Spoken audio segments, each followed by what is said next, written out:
This grassy plot of land just adjacent to Gyeongbok Palace was formerly the site of a lodge for US Embassy employees. Korean Air bought the land back in 2008 and since sought to build a hotel. But the plans were delayed and the site has remained empty due to opposing public opinion and government regulations regarding hotel construction next to a school.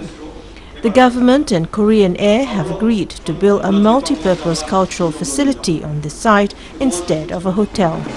The large-scale facility will serve as a venue to experience traditional Korean culture in the heart of Seoul. The 4 to 5 stories building with 3 underground levels will house a performance hall, exhibition space and experience centers with architecture designed to embrace traditional Korean beauty. Once completed, the government expects the facility will become a cultural hub, linking nearby attractions such as Gyeongbok Palace, the Bukchon Hanok village, and the Insadong neighborhood.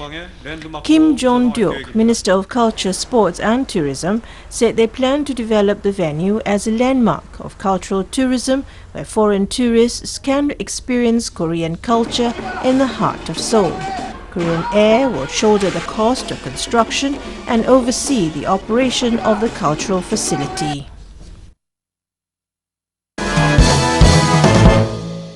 India's ISRO's geostationary satellite launch vehicle lifted off from Sriharikota spaceport recently, carrying communications satellite GSAT-6. This will be the 9th flight of the GSLV and the 3rd development flight using a cryogenic engine.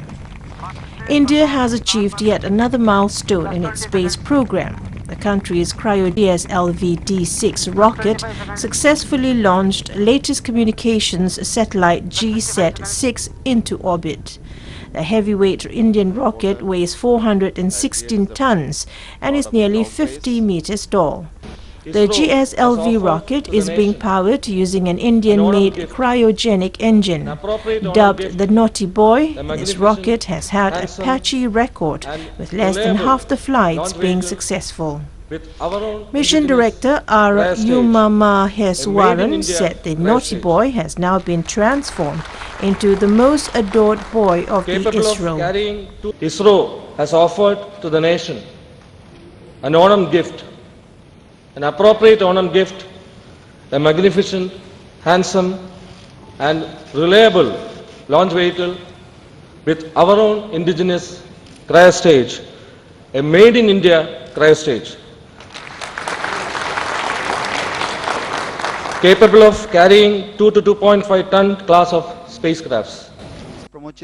ISRO Chairman A.S. Kiran Kumar lauded the efforts of the entire team for the indigenous cryogenic stage.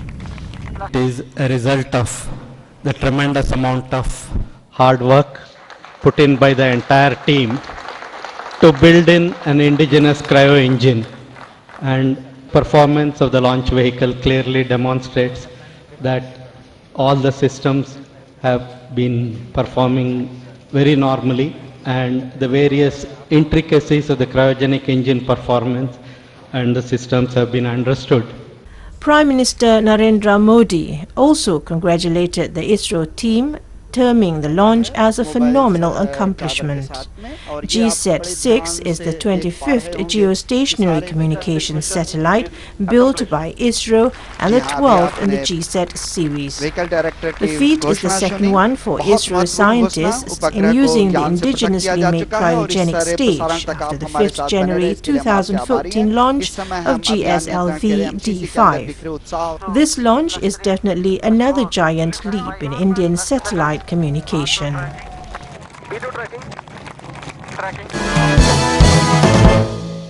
A 400-year-old castle tower has begun a slow journey of 2 months to a nearby site in the northeastern Japanese city of Hirosaki.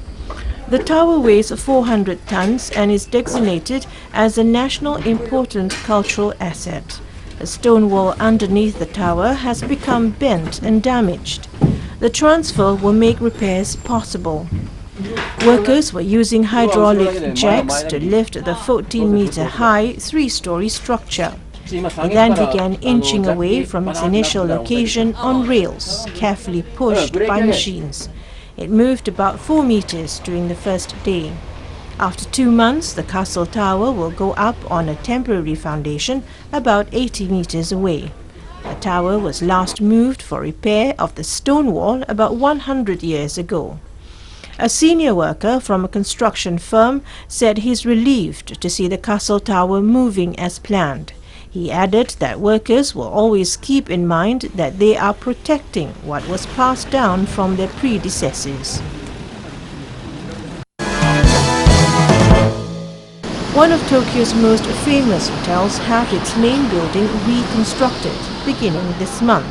Crowds of people visited the Hotel Okura for a last visit before being reconstructed. The luxury hotel opened in Toranomon in 1962, 2 years before the Tokyo Summer Olympic Games. The owners decided to have the 53-year-old main building reconstructed before Tokyo hosts the Olympic and Paralympic Games in 2020. Guests are expected to increase at that time. Some restaurants and bars were shifted to an annex building. Many families visited the hotel before it was reconstructed. Some took photos in the lobby, which is known for its hanging lanterns. After a 4-year makeover, the main building will reopen in 2019 as a Twin Tower Hotel. In Tashkent, Uzbekistan, activities are held on the occasion of the Year of the Elders. One of these activities is Kundakari exhibition. Kundakari is one of the most authentic and the most difficult handwork requiring techniques. That means engraving on metals, especially on copper, to create pieces of art. At the exhibition in Tashkent, more than 80 works of the Kundakari master Salim Khan Hamidov, who died in 1973, and his 11 apprentices were displayed. Umid Aliyev, Kundakari master, said they followed their master Salim Khan Hamidov. They trained their own apprentices. Umid said he has been in this business for 45 years. His grandson will follow his path. The Indian Coast Guard ship Waraha has been handed over to the Sri Lanka Navy. The official handing over of the Waraha Indian Coast Guard ship to the Sri Lanka Navy has officially taken place at the Colombo Harbour Passenger Terminal. This ship was engaged in services in Sri Lanka under the name Sagara since the year 2006. Today, it is very happy that it is given to us with no cost to the Sri Lankan government. And Excellency, this is going to be the single most expensive asset that any country has given to Navy for the last 64 years of Sri Lankan Navy history.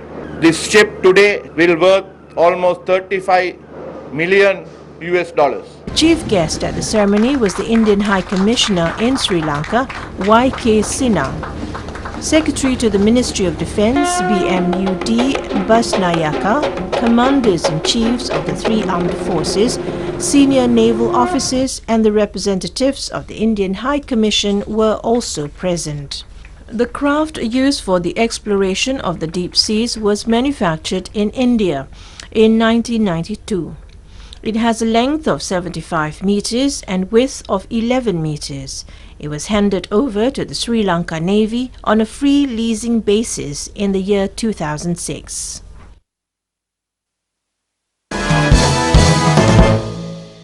A baby panda showed up in public for the first time recently in Chimilong Safari Park in South China's Guangdong province, of which her mother Ting Ting was moved to Guangdong province from earthquake-hit southwest area 7 years ago.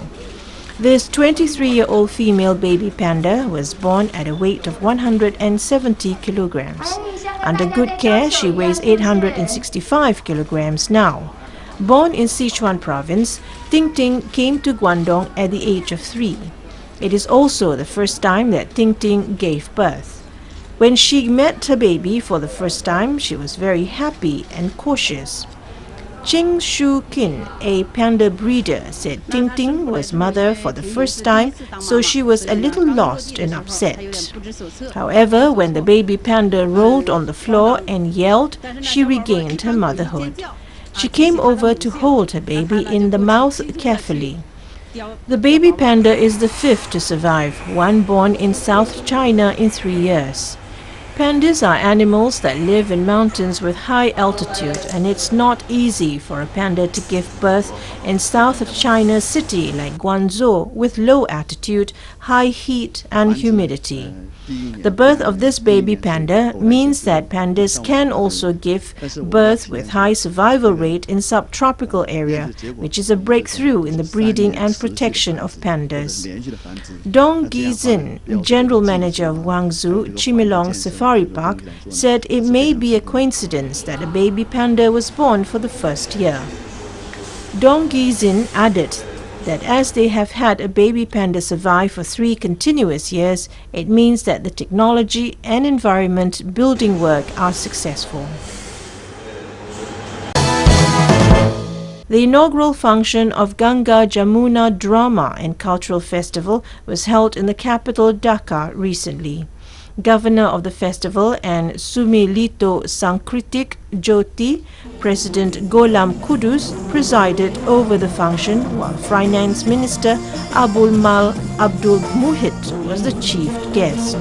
Earlier, legendary actors Sumitra Chatterjee and Ferdowsi Majumdar jointly inaugurated the festival, lighting oil lamps. Speakers at the function said the brotherly relation between Bangladesh and India will be strengthened through more Ganga Jamuna Festival. Earlier artists performed dance at the function.